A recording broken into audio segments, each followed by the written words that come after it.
आज आपण बनवू पालकची भाजी. त्यासाठी आपण कढईमध्ये तेल टाकू. तेल गरम झाले की मोहरी टाकायची, जिरं टाकू अर्धा चमचा. त्याच्यानंतर कांदा लसूण टाकायचे. कांदा लसूण छान फ्राय करून घ्यायचं आणि छान फ्राय झाले की त्याच्यामध्ये टाकू आपण थोडीशी हळद. आणि हा डाळ पालक आपण टोमॅटो टाकून शेंगदाणे टाकून शिजून घेतलेलं आहे कुकरमध्ये 2 शिट्टे करून.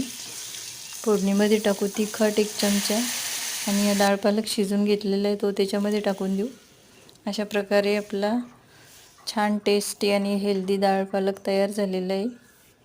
एकदा करून बघा, असा पालक खूप टेस्टी लागतो. आपण याच्यात डाळ शिजवतानाच मीठ टाकलेलं आहे, त्याच्यामुळे आता मीठ टाकायची गरज नाही आपल्याला. चॅनलला सबस्क्राईब करा.